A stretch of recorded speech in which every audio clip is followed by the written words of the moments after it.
Good morning, everyone. I am Stephanie Van Bark, and I am a small business owner. So I thank you so much for joining us again today as we talk about business. Today we are talking to Leigh-Ann Buchanan from Venture Café Miami.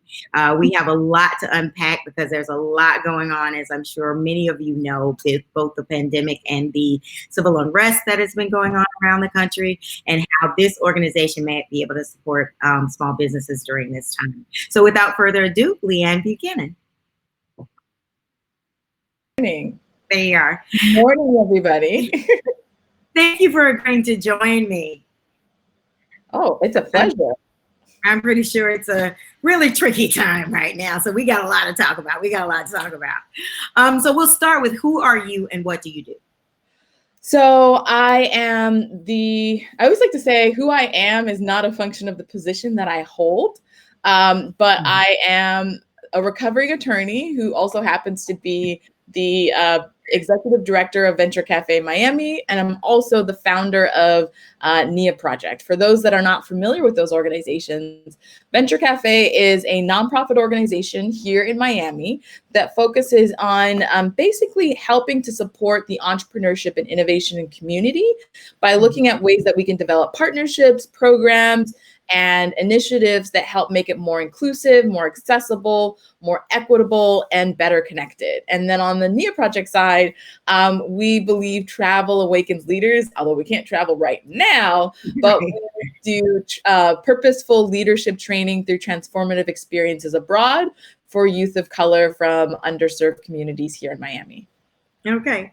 Well, let's start with Venture Café. And I did actually have on my list of questions to talk about Naya as well. So Venture Café, it is based in Miami, but it's also based in other areas around the country. Can you speak to a little bit about where some of those other areas are and how you are working in collaboration right now? Sure. Venture Café is part of a global network. We're independent, but we have a cohort of, I think, at least 10 other venture cafes now in the United States and around the globe. And so we look at ways that we can uniquely address the challenges around entrepreneurship and innovation community building in our local ecosystems, while also sharing best practices, similar programs, and also looking at ways that we can kind of align broader movements, like, can't really see my t-shirt, but it says innovation is for everyone. That's a Venture Café Boston-born slogan that we adopted here because we truly believe that innovation and access to the opportunity and the privilege that is entrepreneurship should be for everyone, irrespective of your zip code, where you're from, how much education you have, what color your skin is.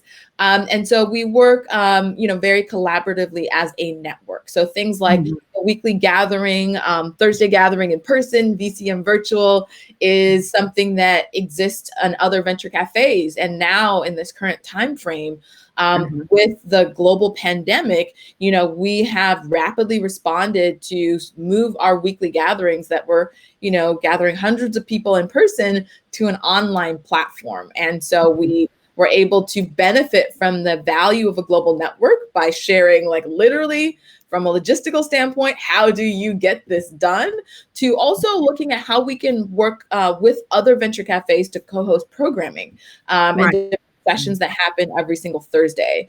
You'll probably notice in the virtual space, and Stephanie, I know you've been in there recently. Yeah, it was cool. To Philadelphia, like, you can do, like they say in Star Trek, like, energize and like get to a different space. And the networking space online is truly global. So you'll often meet people from around the country and around the world. And I will say, it was a really cool experience to be able to pop in and out of workshops, just all over the country. So I have to say, I really learned something. And networking. You could network with people from all over the country. So it was a really good platform for sure. Well, what kind of programs would a small business be able to participate in a venture cafe?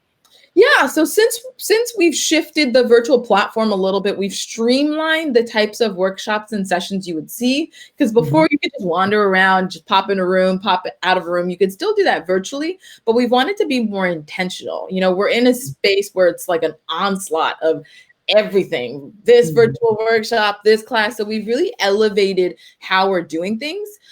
So we have a particular focus on business and entrepreneurship. And so any, session with that tag, you'll know it's about the practical resources and workshops you can use to actually keep your business alive, thinking about how you can pivot in your business in this more digital landscape. So things like office hours, for example. Every week we have a lot of providers that are there to offer free one-on-one coaching on core business growth areas like accounting, IP, navigating legal issues, also thinking about UX, UI design as we're more digital. Business to think about what the user experience and the user interface is online of how their clients and customers are approaching their web-based platforms for getting services or buying products. And so that's there for free as a resource. The other thing that we're really excited to start rolling out, and we're working really hard to identify the right partners to do so, is these workshop series. We've heard from a lot of folks. I think last 2 weeks ago I put out a video, was like, what do you guys want to hear? We've heard, more conversations, more access to investors and funders to really understand from a personal standpoint, like, how am I investment ready? What do I need to do when I'm asking for funding?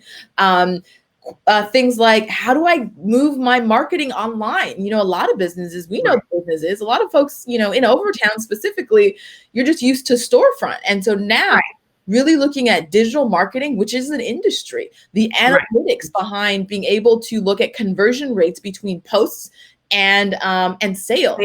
And so, workshops around digital marketing and those strategies are really in demand. And we're looking at how we can provide that as a resource and really vet the partners to make sure there's a value add.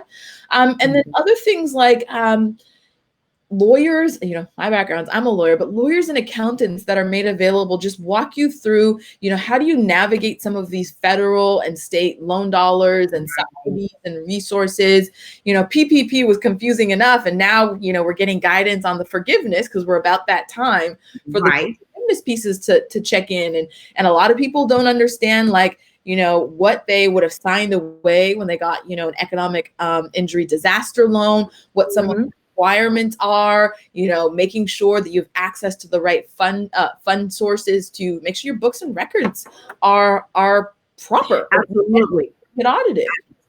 Absolutely. We've talked to some other guests that have talked very specifically about making sure your docs are in order, because that's going to have to be very key for this process to move forward. But you tapped on something very interesting about, the capital, the funding.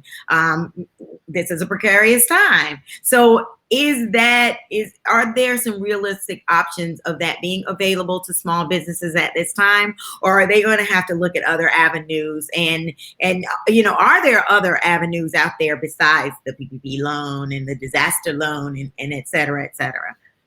I always think that my advice is take the best, advice I got from my mother, which was diversify your portfolio.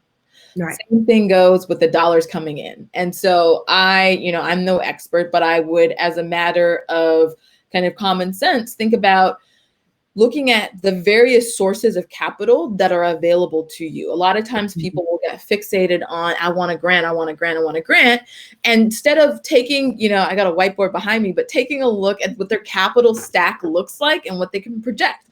So you look at revenue coming in from sales. You look at revenue maybe coming in from royalties or partnerships. You can look at revenue coming in, short-term grants, and then projecting, when that will run out. And then you can look at new revenue sources. So a lot of food and beverage companies, they weren't able to do dine-in. And so they had to pivot to looking at delivery and then really evaluating what is the platform that's going to maximize their spread on each sale when you think about the delivery fees and all the added costs. Some were smart enough to pivot into catering and also look at how they could maybe access government or essential worker services, like getting a contract with local government or hospital systems, because they got to eat. And so if you can, or the school system. So thinking creatively, innovatively about how to diversify those income sources is, I think, a really important tactic that small business owners can take. And I know at Venture Café, we've had workshops and sessions on how to help jumpstart that process. Well, and I was just about to ask you, what does that jumpstart look like for those who haven't been able to kind of step outside of their comfort zone? You know, I mean, I do know creativity is usually this is born out of necessity, but you know, what would you advise someone who is in need of a pivot plan? Where do you start and how do you get that going? So I think pivoting requires you to get into a mindset where you are letting go of the fear associated with pivoting. Like, so a lot of it's a little bit of mindset work. I'd say there's two important factors that are often that are in a fight for our mental attention. That's fear on one side, and then that's ego on the other. And so I would say that if it were me in that position, the first step is just to acknowledge what limiting beliefs you have and really acknowledge where fear and ego are driving your decision-making process. And I think that self-awareness allows you to put them to bed. And then you can go through and understand that a pivot is an innovation, and innovation is a social process. So it can't happen in a vacuum. You got to start to get out there and just be transparent and be vulnerable with your community and your network. And that's why I love Venture Café as a place where, you know, when we say, how can we help? We actually mean it. Like, we'll sit there, listen to people, see how we can connect them with resources, because you may not know how to do it on your own, but I can bet you in the entrepreneurship community or your tribe, there are people that can help you think through the process. For example, you know, Overtown Connect, I know we're going to talk about it in more detail in a little bit, but with Overtown Connect, you know, we have 4 main tiers. And one of them is that, you know, first level training, 12 weeks, getting towards your business plan and your pro forma. But when COVID-19 hit, we were like, we need to shift. We decided not to proceed with the second class that we were going to do for the spring and pushed it back to the fall. We immediately said, how can we repurpose our trainer to help people with strategy? And so, you know, Orlando's amazing. He's been on the show. Orlando, we said, how can we help him work with folks to identify strategically what resources were there, how to think through filling out applications, and be a thought partner around their pivot strategy. And I think that sometimes underestimated by institutions, by banks, by kind of these larger organizations that are there to support entrepreneurs, is sometimes we just need a thought partner. And so that's where community comes in handy.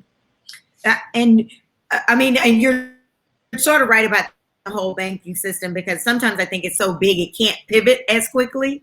So I do agree. I think we actually interviewed also a partner of the community from BBIF, Danielle St. Luce, and it was wonderful to kind of hear how she was also, she can kind of touch the community a little bit closer in some cases than a larger banking institution.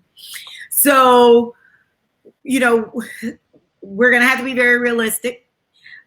This is a time, I believe the country believes that 40% of small businesses will not make it through this. Hi, Orlando, by the way. Orlando saying hello. And hi, Melissa from Overtown Connect. Talk to us a little bit about, have you started to formulate some programs and workshops around helping businesses make that transition, prepare, figure out if it's time? Or what are some of what's some of the advice you're giving at this point to those folks who are having to make that hard and fast decision? Yeah, I think this is a time where you face realities, and it's hard to kind of think about, you know, a lot of us are out here just trying to stay alive in more ways than one.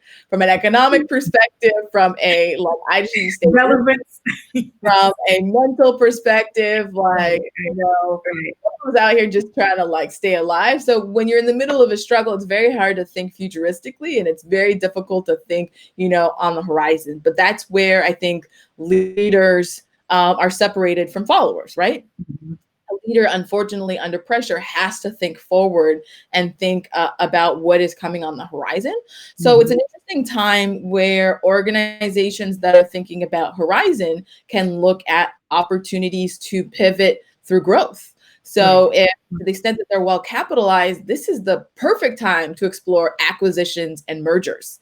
You might not be doing as well as you want to, but Joe over there is really not doing well, but you can actually help the community, help this business owner by looking at where you could do a leverage buyout or an acquisition or a merger. So that's like one area.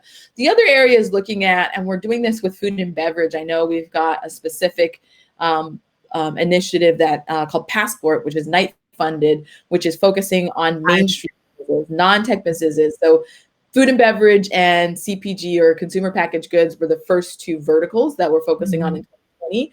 Pilot, we'll see how it works, but we had to obviously shift how we did that. But we're actually going to be hosting a session coming up on transformation, how F&B founders and business owners think through that transformation and change process amidst a lot of pressures and externalities that are existential to many. And so I think that it's incumbent upon organizations that are supporting the ecosystem of entrepreneurs to help provide some type of framework and some action steps and resources, point people in the right direction on how to think about transformation, be it, hey, let me just be honest, this is not working the way it is currently operating, and let me evaluate cutting my losses before I get in too deep. Because again, fear and ego are the ones who will say, keep going, keep going, keep going, when you're like, this is not going to be able to eat. Exactly. And then secondly, there's a real opportunity here to look at that merger acquisition standpoint. Or three, how do I pivot my business model to be more responsive to the needs of a consumer in this world? I mean, it is a real challenge. Actually, I have looked at this time as an opportunity as a small business owner, but it's a real challenge when you're looking at the growth model, and when you've looked at some businesses that, by their first payroll, they're having some challenges. It's made me think a lot also about the emergency plan. I've gone to a couple of workshops, or one workshop about emergency. Are you really infusing that in your programming as well, of really having businesses think through that preparation? Especially in our community where a hurricane could potentially take you out for a month. What are those conversations looking like as well? So, yes, hurricane season is here. Right? Did you get the little notice that said it's time? I got the package in the mail. I think the county did a really good job of putting together their package. It had a lot of icons. I was like, they must have worked with the UX UI designer. It was super cool. We got another interview. Yeah, it's so hard to think about hurricanes when you're like another set of emergencies. Like, I was at Home Depot this weekend. I was like, oh man, I think I need to check my batteries. Right. But with organizations and emergency plans, I think this is something that I've been giving a lot of thought to. We have I would say it's a benefit of, through Venture Cafe Global, we've negotiated with a PO, which is like a payroll processor that's really like outsourced HR. And I got to tell you, having a good HR or PO company, even as a smaller business, helps a ton, because I can just go in the portal, download, watch webinars, and get the information that I need to do to prepare for emergencies. Now with the reopening of businesses, or the staggered reopening of businesses, there's a lot of information available to me as someone that is running an operation to inform my internal plan. But I think it's the number one rule. You either prepare, you fail to prepare and then you end up failing, or you prepare and then you end up kind of succeeding. And so I think for a lot of businesses, this is my personal perspective, is we do have to allow ourselves grace to have rest and kind of deal with what's happening in the moment. But we also, as leaders, have to think about the worst case scenario, and have. I mean, it's even hard to think about telling folks to have contingencies and savings when, because of the pandemic, that's probably all gone. Right. But we do have really good resources, I would say, in local government and some of the quasi-governmental entities that have really stepped up in this emergency. The DDA has done a lot of good work downtown in providing grants. I know they grants for food and beverage and other businesses. MDEET has provided some grants for small businesses. Different mom and pop grants have been transitioned to be more economic disaster related. And so there's a feeling of positivity that there's a little bit of a safety net, but I do think, creating your own safety net to the extent that you have the privilege and capacity to do so is important. And understanding that safety net doesn't always mean dollars and cents. It may just mean, how do I operate remotely? Like on our team, we have a remote work policy that we very quickly came up with. We kind of had a little bit, but we really quickly came up with the infrastructure on how do you operate remotely.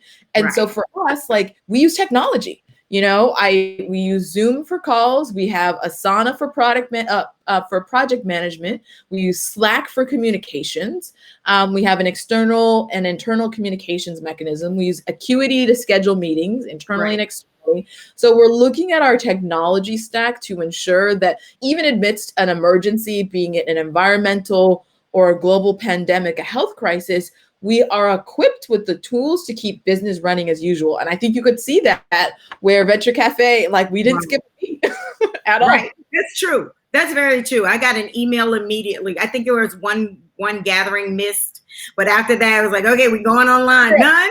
Then I got an email. I was like, okay, you come on. So yeah, that's true. You did not miss a beat. You definitely did pivot very quickly. So will around the country and, and specifically where we are, there are phases of opening, various businesses that are opening at different stages, according to what's going on with the pandemic. But is opening going to be enough? Have there been some both local and national conversations about, is it going to be enough? Or are we in a state for this year where we're really going to have to look for additional support and resources to keep some of these businesses alive? So that's a loaded question, right? Especially today. Put you on the spot.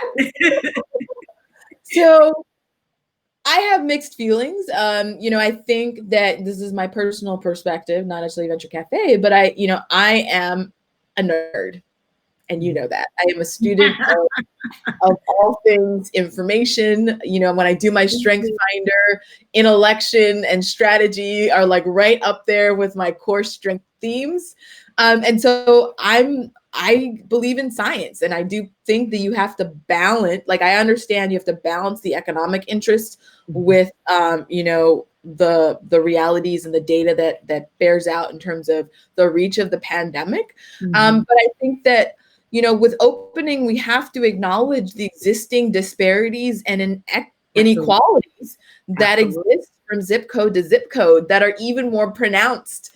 And the impact is felt even more severely by communities of color or low to moderate income communities. I think that is a conversation that I'm not hearing as part of the reopening kind of larger dialogue nationally, is how do we reopen with equity? How do we reopen with a judicious approach to ensure that we're not putting people improperly at risk, particularly in certain communities where they aren't as well resourced with healthcare, where folks never stopped going to work because they have a disproportionate number of essential workers. So I think reopening has to come with some additional subsidies. With the work that we do with the Overtown Connect and the Build from Within Alliance, which you're very familiar with, Stephanie, with the folks from DC in St. Paul and Minneapolis and around the country. We weighed in on this, Main Street Relief Act, but one of the important elements was that we're going to need rebuild and restore dollars, right? And rebuild and restore dollars that are looking specifically at census tract and HUD zones. Let's be real. It's a lot easier for certain areas to rebuild and restore when they have a contingency or a slush fund or an emergency fund. A lot of communities just don't have that, and we're completely devastated. And so looking at what that rebuild and restore framework plays out, I think is an important part of this conversation that unfortunately, because we talked to the manager, the regional manager of the census, and we understand that a lot of those dollars are directed as a result of the census. But we also understand that these are communities that traditionally don't do the census for a variety of reasons. It could be fear, it could be I don't see how it's going to help me. Blatantly, there's a variety of reasons. I don't necessarily support that that's the reason why we should do so. But then, you know, will there be some conversations that are around or looking at research that exceeds just the census, provided we don't get what we need? Can we still have some of those conversations regarding communities like Overtown, which is where I'm based, and I'm a part of Overtown Connect? Yeah, I think so. It's a tough conversation because for certain communities, they've lost confidence. So, you know, if you look at the Constitution, you know, there's this idea of full faith and credit clause when you're looking at commerce, and the idea that, you know, when the government backs something, you have the full faith and credit of the U.S. government behind it. And, you know, if you look at a lot of communities, they haven't seen the results historically bear out that there's full faith and credit and the promises coming from government. And so functionally, I definitely see the value in a census. Like, everybody should be, I did mine right away. Like, everybody should complete it. But psychologically and historically, I can understand, like, from a social psychological perspective, why people are like, meh, haven't seen it. Exactly. And so I think that, you know, this is the role that innovation plays in rethinking how we even approach things, like the way that we're deploying and engaging people around the census. And then even the messaging. I think a lot of the challenges that we see in allocation of resources is, you know, endemic to kind of culture and history and context. But I also think that some of the challenges are around the narrative and the message that we're sending with even, you know, what is attached to the census, and who is the individual or the avatar or the body saying, please complete the census. But I do think that poses an opportunity here. So let's pivot this conversation a little bit, because you've been very busy. I read your bio. When do you have time to sleep? So you want to get a lot of sleep. One of the things I found in your bio that I thought was very interesting is you are one of the creators of the ABA, or the African American Bar Association, correct? The American Bar Association Justice Hack, which is very relevant right now. Yes. So where is that now, and how has that activation really served a really good purpose right now as we're moving into having those kind of justice conversations? Yeah, so it's funny. In the last 48 to 72 hours, the justice hack has come up again. So essentially, just for context, for those that aren't familiar, this is the recovering lawyer piece that it's interesting. I've been having some conversations recently about everything that's going on.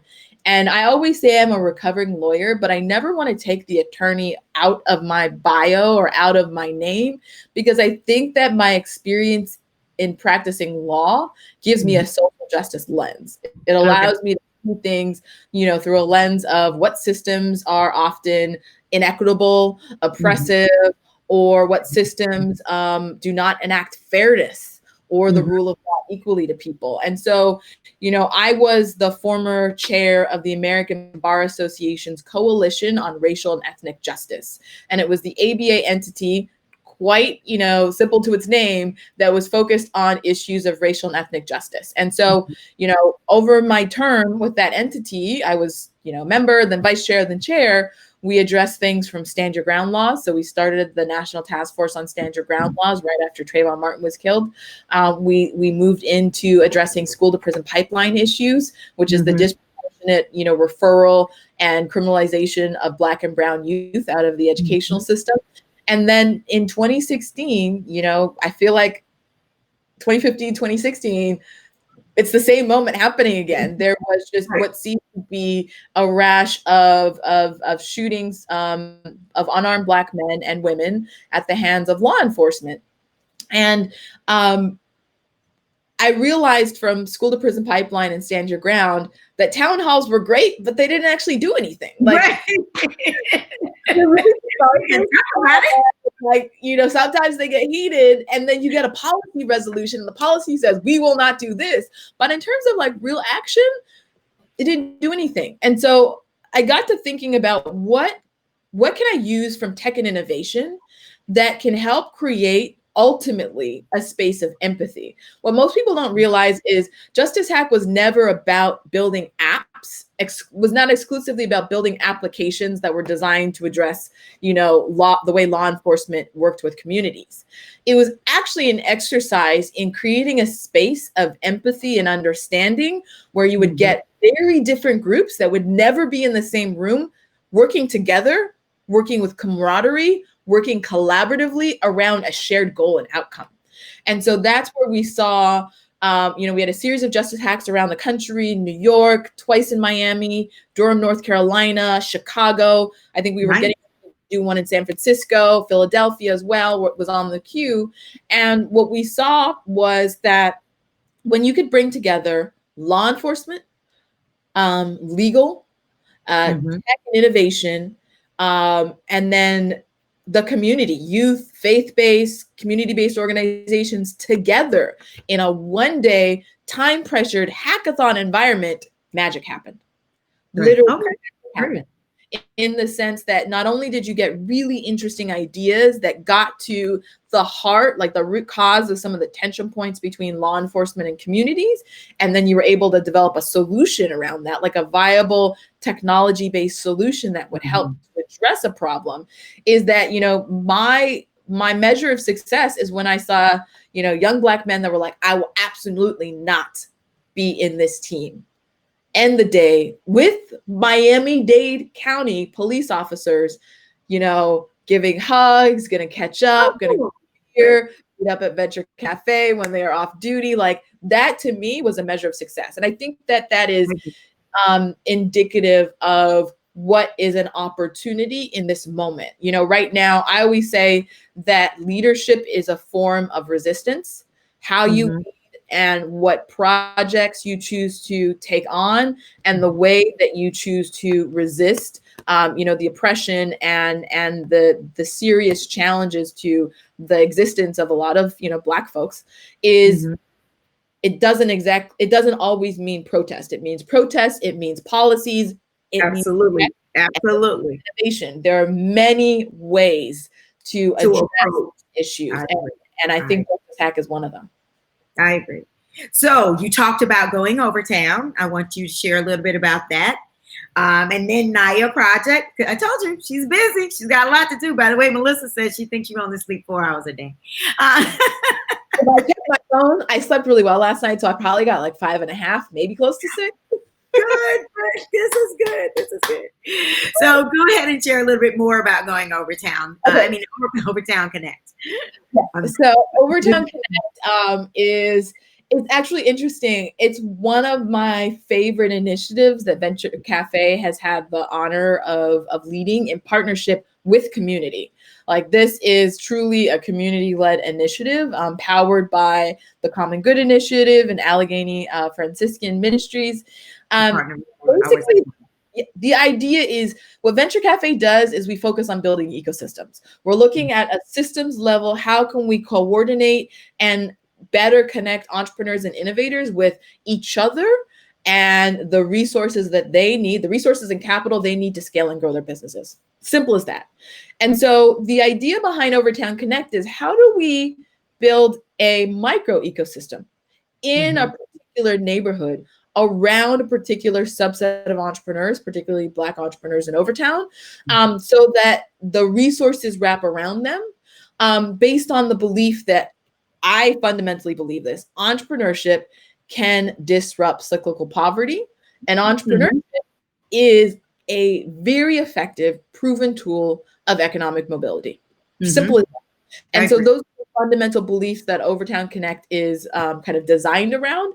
And so essentially what exists is using, implementing a model of practice that has been used by NDC, Neighborhood Development Center in St. Paul, Minnesota for 25 years.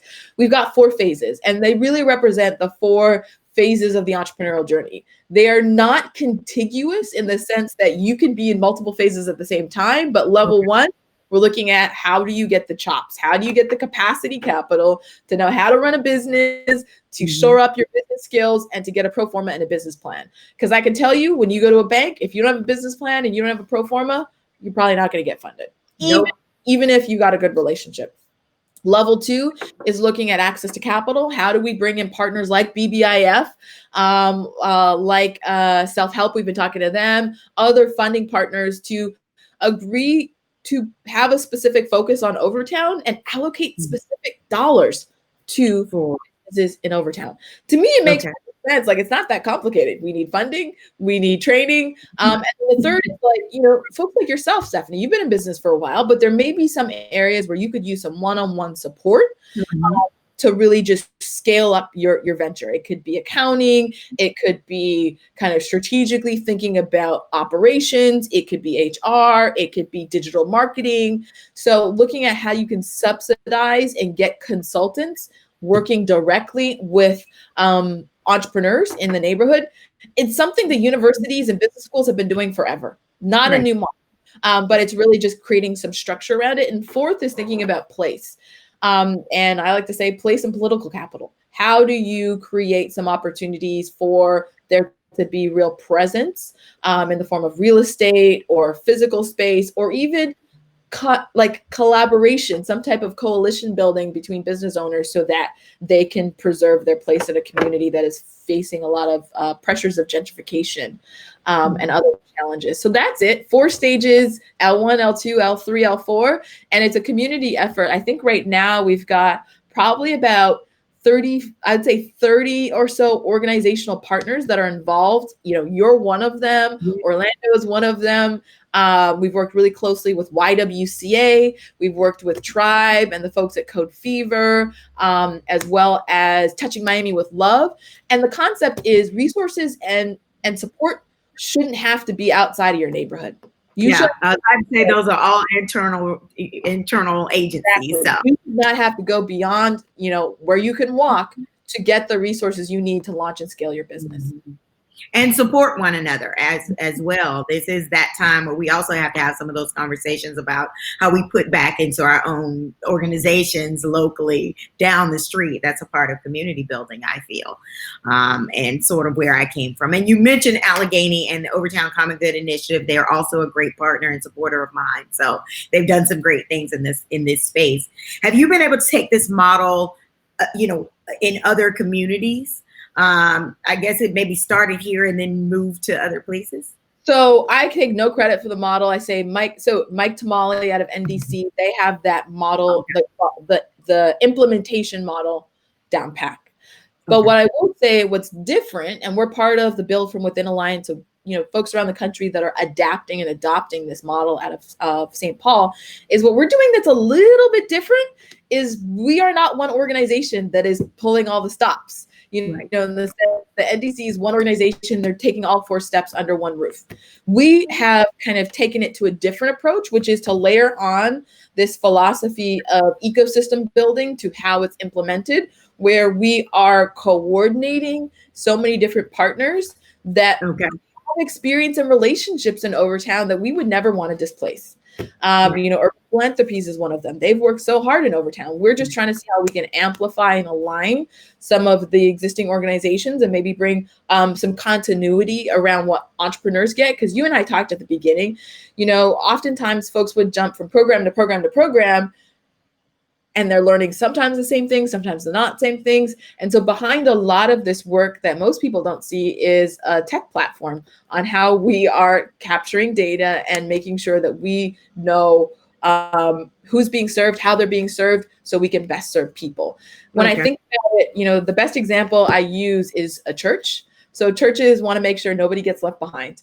Churches want to make sure that you have an individual encounter and an individual level of support. So that's the same mindset that we're bringing to Overtown Connect. That definitely relates to a community like Overtown for sure. That's something you fully understand for sure.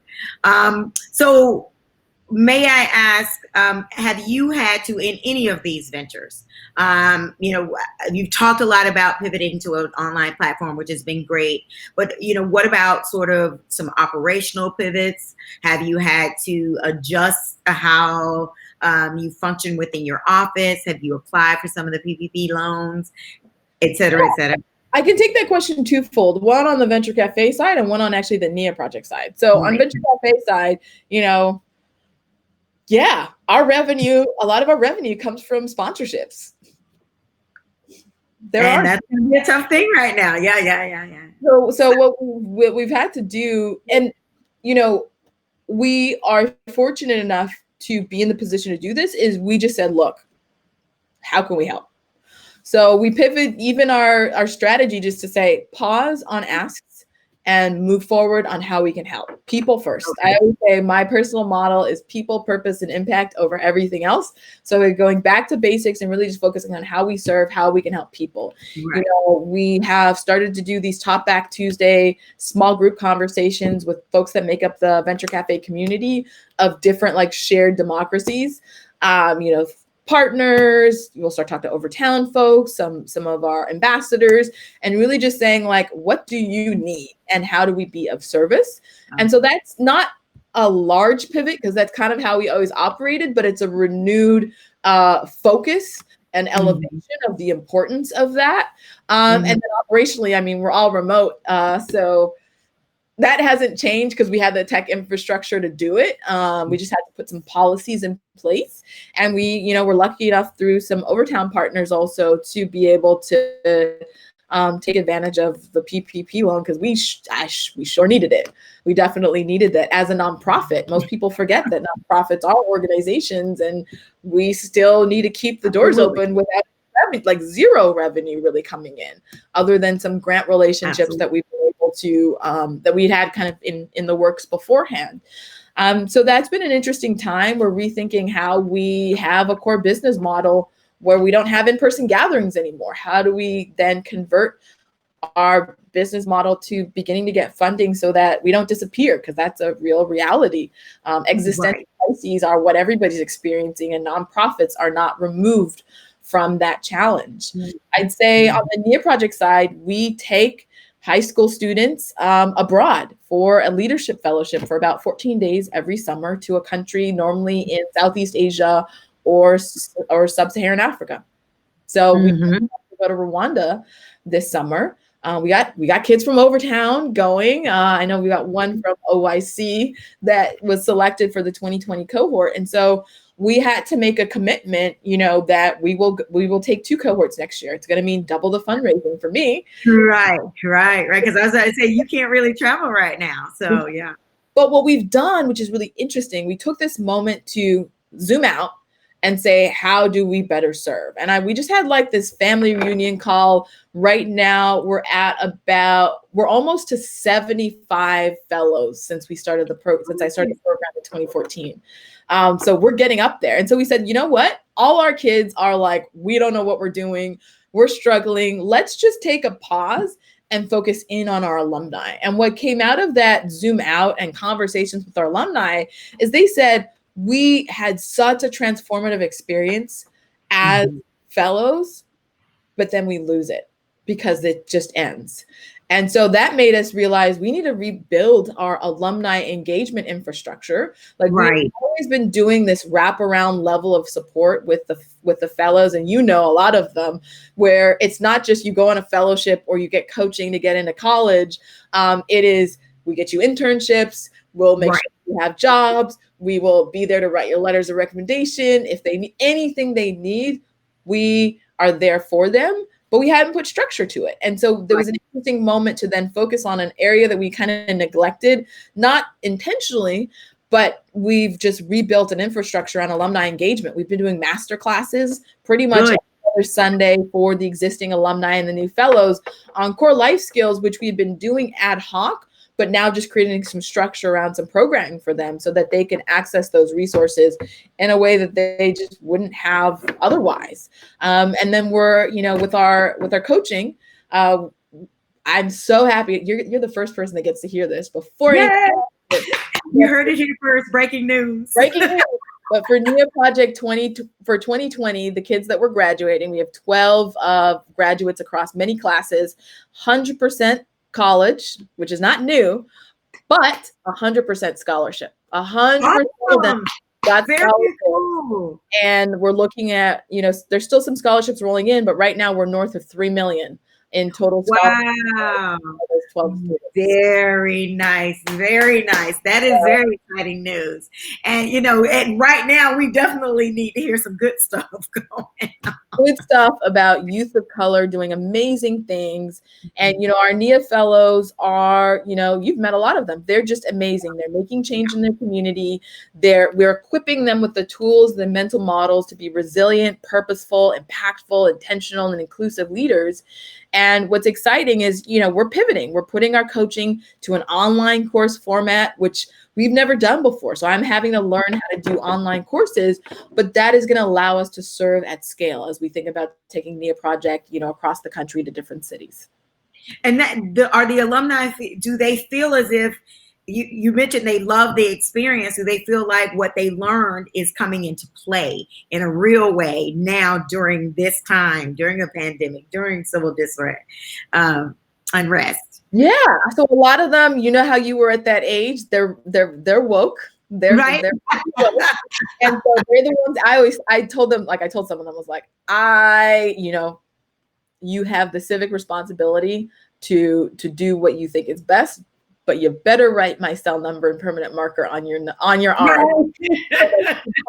So if something happens, we can address that. But the reality is a lot of them, John Paul Mejia has been very involved in leading some climate change and resilience work and organizing locally, in partnership with Engage Miami. Shanice Lee is the author of, I think, A Young Revolutionary's Guide, and does a lot of organizing and work around social justice and Black Lives Matter movement issues.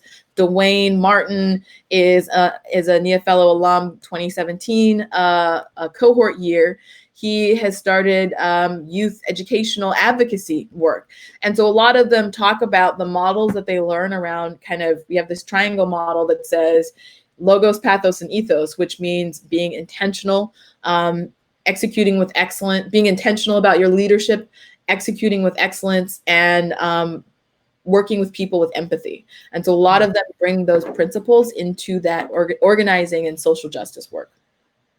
By the way, Dwight Spencer is telling you there were 72 fellows. Almost 75. 72 fellows. Dwight would have the number. And then folks like Dwight with Venture Café, helping us out with our media and narrative and storytelling. A lot of those videos, you'll see it's Dwight, and he's behind a lot of NEO Project storytelling. And I think that's to kind of a larger issue, and you'll see with Venture Café in the coming months, and you've probably seen an uptick, is we've been doing more video storytelling. I think that the narratives and the messages that we allow to be put out there help shape the way that we act. They help shape the way we interact with each other, how we think, how we behave, and how we think about, inclusion. So if you don't see people of color leading workshops or, having their picture even on our marketing materials, then you're going to think, this place isn't for me. I'm really happy, our metrics show that it's 70% plus people of color that are leading workshops and that are participating in Venture Café. But I also think that's kind of a nod to the marketing and the messaging and, who we have on our team and what we represent. Well, thank you so very much. Before we leave, I want to ask you, how can we find you with either of these projects that you talked about today? Ooh, okay, so people that know me know I'm slow on email, although I'm getting better, but you can always find me on Instagram. If you slide in my DMs, I'm more likely to respond a lot quicker, Stephanie, you know that. So at Leigh-Ann.Buchanan on Instagram. And then with Venture Cafe, you can find us on most platforms at Venture Cafe MIA.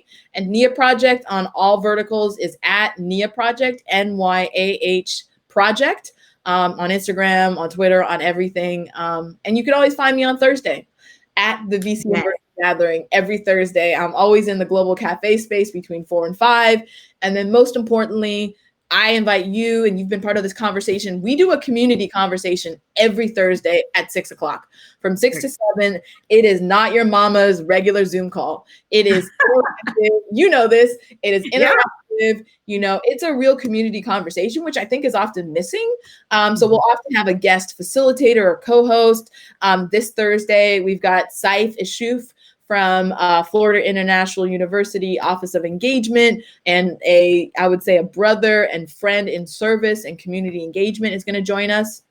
And then we also have Sherelle Dorsey of The Plug, which I think is like the foremost source of information around Black tech ecosystems and Black technology issues. And she's going to be joining us as well. So, you know, I invite people to log in and join us on Facebook Live and be part of the conversation.